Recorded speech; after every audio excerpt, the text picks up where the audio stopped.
جمی ڈر گیا۔ کیا پستول ہے ان کے پاس؟ اس سے بھی زیادہ خطرناک چیز، میں نے کہا۔ البتہ یہ وضاحت نہیں کی کہ وہ خطرناک چیز بیلن ہے، جو اماں نے 2 بار راجہ کو مارا تھا۔ دونوں بار انہیں نقصان بیلن کا اٹھانا پڑا تھا۔ جمی پھر بلبلایا۔ جلیل، منحوس کہیں کہ اگر تو مجھ سے اسی طرح ملتا رہا تو کسی دن میرا جنازہ اٹھایا جائے گا۔ آمین، میرا مطلب ہے خدا نخواستہ۔ میں نے کیا ویسے تیرے جنازے کے لیے لفظ ڈھونڈنا زیادہ مناسب رہے گا، اور شاید تجھے کرین سے قبر میں اتارا جائے گا۔ تیری قبر بھی 2 قبروں کی گنجائش کی ہوگی، اسی مناسبت سے کفن دفن کا خرچہ بھی بڑھ جائے گا۔ جمی کا چہرہ سفید پڑ گیا۔ اب معلوم نہیں اپنی وفات کے تصور سے کیا موقع پر پیش آنے والے متوقع اخراجات کے خوف سے۔ اس کے بعد اس نے خونی نظروں سے مجھے گھورا۔ منحوس شخص، اب کہ تو نے منہ سے ایک لفظ نکالا تو میں اپنا ارادہ ملتوی کر دوں گا۔ جمی رونے کے قریب ہو گیا۔ خدا کے لیے جلیل، اپنی بکواس بند کر، تیری باتیں سن کر میرا ہارٹ فیل ہونے لگا ہے۔ یعنی تیرا ارادہ بن رہا ہے؟ میں نے کہا مارا۔ خیر تو سنا، کیا کہہ رہا تھا؟ تیرا مرثیہ، جمی پنا کر بولا۔ پھر اسے اصل بات یاد آئی تو اس کا لہجہ بدل گیا۔ جلیل، وہ تو کوئی آئیڈیا دے رہا تھا۔ آئیڈیا؟ میں نے انجان بن کر کہا۔ کس بارے میں؟ بکروں کے بارے میں۔ جمی نے ضبط سے کام لیا۔ کن بکروں کے بارے میں؟ اس دفعہ وہ ضبط سے کام نہ لے سکا۔ اس نے مجھے بتایا کہ وہ کن بکروں کے بارے میں بات کر رہا تھا، جن کے بارے میں اردو میں خاصے ناقابل اشاعت محاورے مشہور تھے۔ آخر اس نے چیخ کر کہا، تمہارے والد ماجد بکرے جو تم خریدنے آئے تھے، حالانکہ صورت سے وہ تمہارے والد ماجد سے ملتے ہیں۔ وہی سرما زدہ سیاہ آنکھیں، ویسی ہی چگی داڑھی، اور آواز بھی وہ بکروں جیسی ہی نکالتے تھے۔ کچھ دیر زبانی جنگ کے بعد ہم نے ایک دوسرے کے اجداد کو بخشنے کا فیصلہ کیا اور بزنس پر بات کرنے لگے۔ کچھ دیر بعد ہم میں اتنی یگانگت پیدا ہو گئی کہ جمی نے مجھے اپنے فلیٹ پر لے جان کر چائے بھی پلوائی۔ چائے وہ پڑوسن سے بنوا کر لایا تھا۔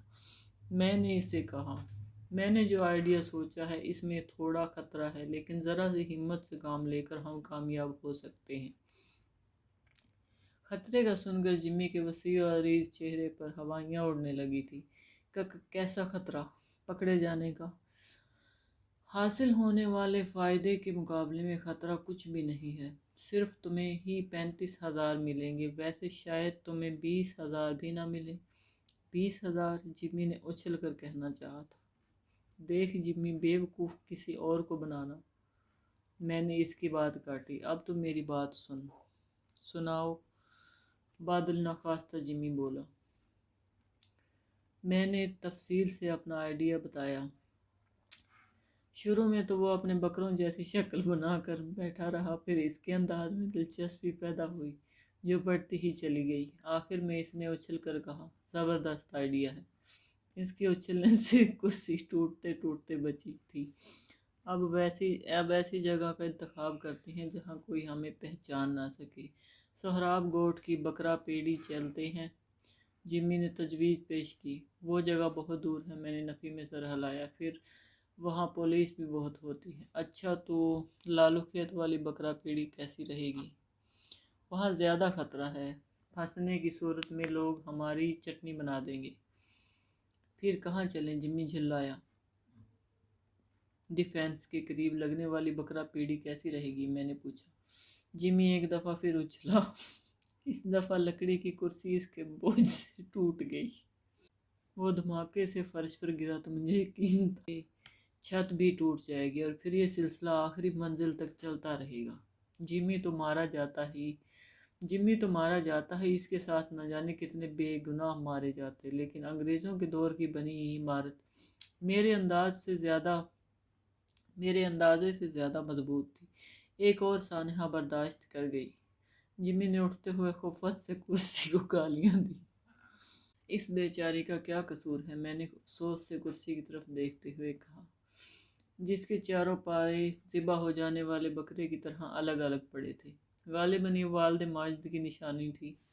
اماں کے جہیز کے ساتھ آئی تھی۔ جمی نے آہ بھری۔ آج ان کی روح تڑپ گئی ہوگی۔ ایسی 12 کرسیاں تھیں گویا ان کی روح 12 مرتبہ تڑپی ہوگی۔ میں نے کیا پوچھا تھا؟ خیر میں نے کیا پوچھا تھا؟ ڈیفنس کی بکرا پیڑھی کے بارے میں۔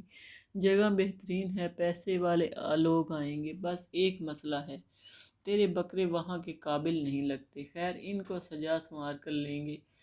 پھر ٹیڈی نسل کے بکرے بھی تو ہوتے ہیں، کوئی پوچھے تو کہہ دینا کہ ٹیڈی نسل کے بکرے ہیں، ان کا گوشت ہرن سے بھی زیادہ لذیذ ہوتا ہے۔ ٹیڈی یہ کون سی نسل ہوتی ہے؟ جمی نے مجھے مشکوک نظروں سے دیکھا۔ یہ تو مجھے بھی نہیں پتہ، میں نے اعتراف کیا، لیکن کہنے میں کیا حرج ہے؟ حرج یہ ہے کہ کوئی بکرا شناخت نکلایا تو جمی بھنایا تو تم اس سے بڑے بکرا شناس بن جانا، بات تمہاری مانی جائے گی۔ آخر بکرے تمہارے ہی ہیں، تو بلکہ ایسا کرنا کہ ایسے کسی موقع پر راجہ کو آگے کر دینا، وہ خود بھی نپٹ لے گا۔ راجہ؟ جمی یک لخت برہم نظر آنے لگا۔ وہ مردود کس خوشی میں میرے ساتھ ہوگا، کیونکہ وہ ہمارا دوست ہے اور اس کے بغیر یہ کام ممکن نہیں ہوگا۔ ہرگز نہیں، راجہ اس منصوبے میں شامل نہیں ہوگا، جمی نے ہٹ دھرمی سے کہا۔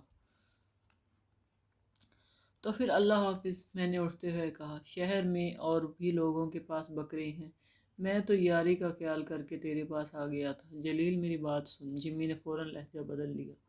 راجہ دیکھ، راجہ اپنا بھی یار ہے، لیکن خواہ خواہ کا ایک حصے دار پیدا ہو جائے گا، راجہ کو صرف ایک بکرا ہی کافی ہوگا۔